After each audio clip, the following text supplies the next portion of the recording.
यह कहानी है एक गरीब किसान की। किसी गांव में हीरा नाम का एक गरीब किसान अपनी पत्नी झुमकी, बेटा मोहन और बेटी सीता के साथ एक छोटे से घर में रहता था। हीरा बहुत ही मेहनती था। इतनी मेहनत करने के बावजूद भी उसे कभी अच्छा मुनाफा नहीं होता था। वह किसी तरह जैसे तैसे करके अपना परिवार का लालन पालन करता था। फिर एक दिन उसकी पत्नी कहती है, आप इतनी मेहनत करते हैं और पूरा दिन ईमानदारी से काम करते हैं, फिर भी हमें कोई मुनाफा नहीं होता। हमें जीवन में इतने कष्ट झेलना पड़ रहा है। आखिर ऐसा कब तक चलता रहेगा? भाग्यवान, तुम चिंता मत करो, जल्द ही सब ठीक हो जाएगा। हमें अपने कर्मों का फल जरूर मिलेगा। तुम चिंता मत करो, सिर्फ अपने कर्मों पर ध्यान दो। ए जी, मैं तो अपने कर्मों पर ही ध्यान दे रही हूँ। मैं आपके साथ हमेशा खड़ी रहती हूँ। हम लोग कितनी मेहनत करते हैं और हम लोग कभी किसी का बुरा भी नहीं सोचते हैं, तो आखिर हमें हमारे कर्मों का फल कब मिलेगा? झुमकी, तुम इतना चिंतित मत हो। हमें धैर्य से काम करना है। अगर हम सब्र करेंगे तो हमें फल भी अच्छा मिलेगा। हीरा बहुत ही अच्छा इंसान था। वह अपना काम ईमानदारी से करता था और गांव में हर किसी की मदद करता था, इसलिए गांव के लोग भी उसे मानते थे। फिर इसी तरह समय बीतता गया। समय के साथ साथ हीरा के घर के हालात खराब होता जा रहा था। हीरा ने अपने गांव के सेठ से कर्ज लिया था। फिर एक दिन वह सेठ हीरा के घर आता है और कहता है, क्यों भाई हीरा, क्या तुम मेरा कर्ज वापस नहीं करना चाहते? सेठ जी, ऐसा नहीं है। तो भाई तुमने पिछले 4 महीनों से ब्याज क्यों नहीं दिया? सेठ जी, अभी हमारे पास पैसों की तंगी चल रही है, इसलिए मैं आपको ब्याज नहीं दे पाया। मुझे थोड़ा समय और दे दीजिए, मैं आपका सारा ब्याज अवश्य चुका दूंगा। हीरा, इसमें मैं कुछ नहीं कर सकता। देखो, जो जायज़ है उसके अनुसार ही तुमको काम करना पड़ेगा। मैं तुम्हें 1 महीने की और समय देता हूँ। अगर तुम पूरे 4 महीनों की ब्याज दे दोगे तो ठीक है, नहीं तो मैं तुम्हारा जमीन पर कब्जा कर लूँगा। इतना कहकर सेठ वहां से चला जाता है। यह सब सुनकर हीरा उदास हो जाता है और यह बात हीरा अपनी पत्नी को नहीं बताता है। अगले दिन से हीरा अपने खेतों में पूरी मेहनत से काम करता है, फिर भी उसे कोई मुनाफा नहीं होता। फिर इसी तरह 1 महीना बीत जाता है और सेठ हीरा की जमीन पर कब्जा कर लेता है। ये सब होने के बाद किसान बहुत ज्यादा उदास हो जाता है और घर जाकर सारी बातें अपनी पत्नी झुमकी को बता देता है। फिर उसकी पत्नी कहती है, ए जी, मैं तो आपसे कहती थी कि हमारी किस्मत में कुछ भी अच्छा नहीं लिखा है। अब देखिए ना, हम कितनी मेहनत करते थे, फिर भी हमारे साथ ऐसा हो रहा है।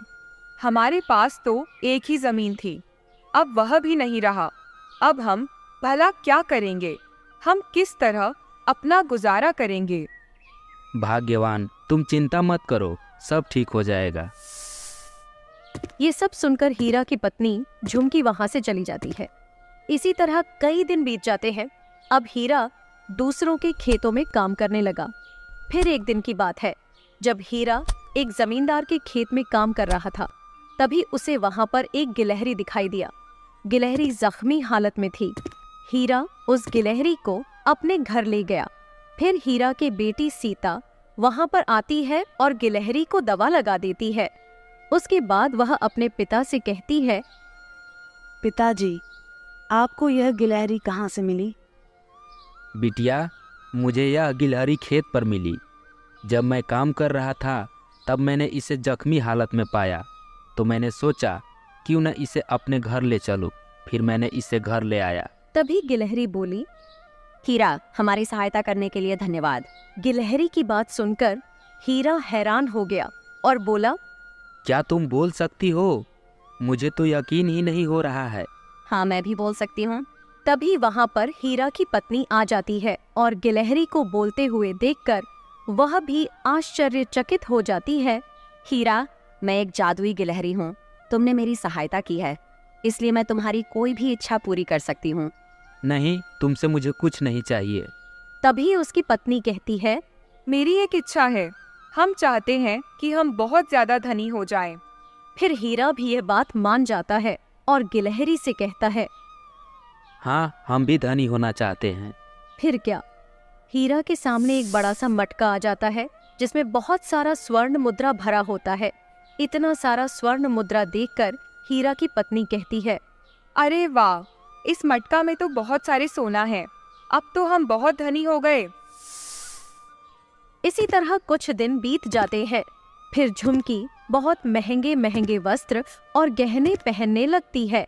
तभी एक दिन झुमकी अपने पति हीरा से कहती है, ए जी, क्यों ना आप सेठ जी को पूरा पैसा लौटाकर अपना जमीन उससे वापस ले लें।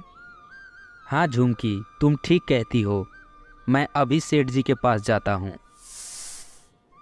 हीरा रुपए लेकर सेठ के पास चला जाता है। आओ भाई हीरा, कहो कैसे आना हुआ। सेठ जी, मैं अपना कर्ज आपको लौटाने आया हूँ। अच्छा, तो तुम मेरा ब्याज की रकम चुकता करने आए हो। पर भाई, जब तक तुम मेरा मूलधन नहीं चुकाओगे तब तक मैं तुम्हारा ज़मीन वापस नहीं करूँगा।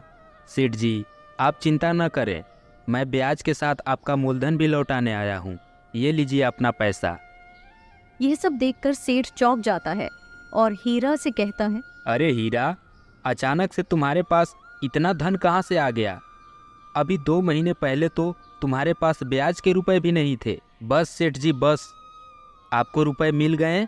अब आप हमारी ज़मीन का कागजात लौटा दीजिए। हीरा जमीन का कागज लेकर अपने घर लौट गया। ये सब सुनकर झुमकी बहुत खुश हो जाती है। अब हीरा और झुमकी गांव के सबसे अमीर व्यक्ति हो गए थे। झुमकी उस जादुई गिलहरी से बहुत सारा सोना मांगती रहती थी। उसकी लालच दिन पर दिन बढ़ती जा रही थी। वहीं दूसरी तरफ हीरा धन के लालच में दिन पर दिन अंधा होता जा रहा था।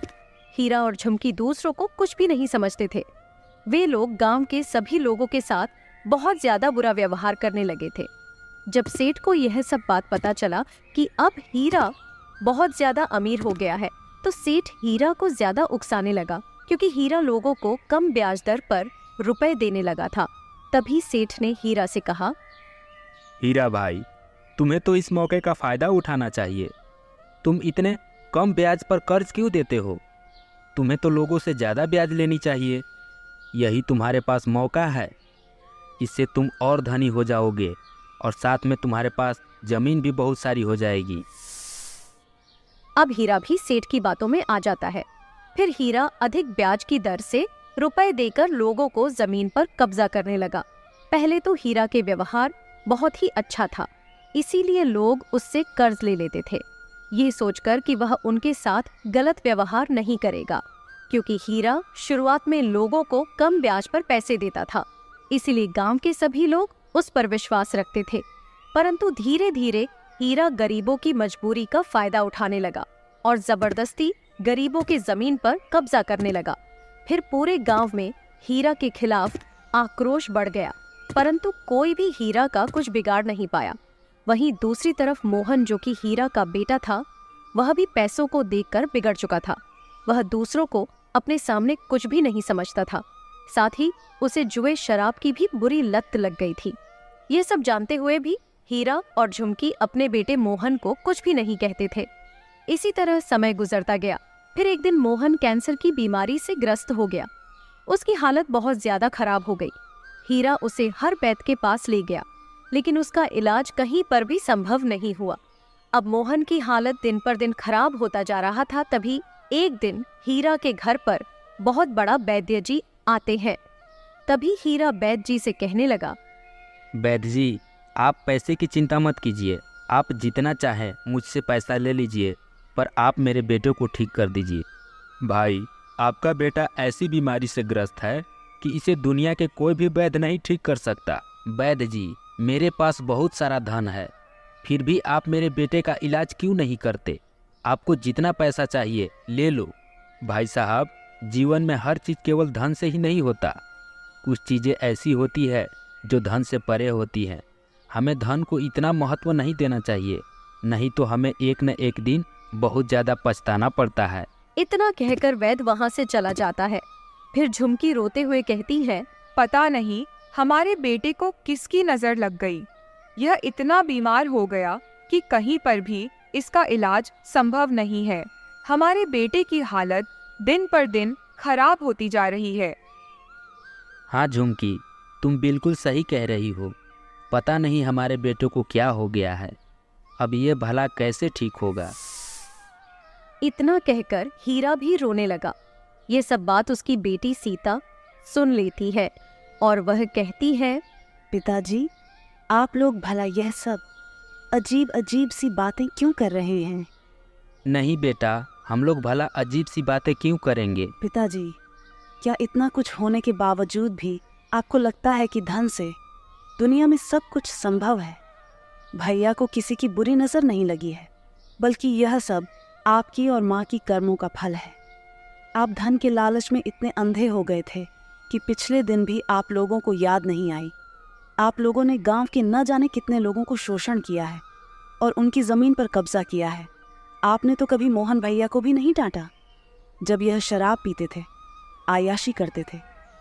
तब तो इन्हें आपने कभी नहीं डांटा। उन्हें तो आप कभी गलत काम करने से रोका तक भी नहीं। पिताजी, ये जो कुछ भी हो रहा है, यह सब आपकी कर्मों का फल है। बेटी, तुम बिल्कुल सही कह रही हो। हम धन के लालच में कुछ ज़्यादा ही अंधा हो गए थे, जिसके कारण आज हमें ये दिन देखना पड़ रहा है। इसी के कारण हमारे बेटे को भी सज़ा भुगतनी पड़ रही है। हाँ जी, आप बिल्कुल सही कह रहे हैं। हमने बहुत ही बुरा किया है। हमें ऐसा नहीं करना चाहिए था। हमने गरीबों पर बहुत अत्याचार किया है। तभी झुमकी अपनी पुरानी बीते हुए समय को याद करते हुए कहती है, काश हमारी भी जीवन पहले जैसा हो जाता। हमें अब इतने धन की आवश्यकता नहीं है। जब हमारे साथ मेरा बेटा ही नहीं रहेगा तो हम इस धन का क्या करेंगे। इतना कहकर झुमकी बहुत ज्यादा रोने लगती है। तभी वहां पर जादुई गिलहरी आ जाती है और कहती है, चलो, कम से कम अब तो तुम्हें अपनी गलती का एहसास हो गया। फिर हीरा और झुमकी भी गिलहरी से अपनी गलती का माफी मांगते हैं। हीरा, मैं तुम्हारी कोई भी एक आखिरी इच्छा पूरी कर सकती हूँ। बोलो, क्या चाहिए तुम्हें? मैं चाहती हूँ कि मेरा परिवार पहले जैसा था, सब कुछ वैसा ही हो जाए। मैं नहीं चाहती कि हमारे पास ज्यादा धन हो। ठीक है, अब बिल्कुल ऐसा ही होगा। इतना कहकर जादुई गिलहरी वहां से चली जाती है। फिर दिन बीत जाता है और शाम हो जाती है। सभी लोग सो जाते हैं। सुबह होते ही सब कुछ पहले जैसा हो जाता है। अब मोहन की तबीयत भी बिल्कुल ठीक हो जाती है।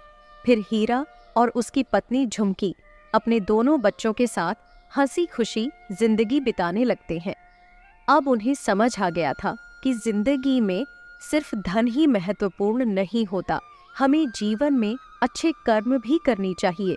यही सबसे बड़ा धन है।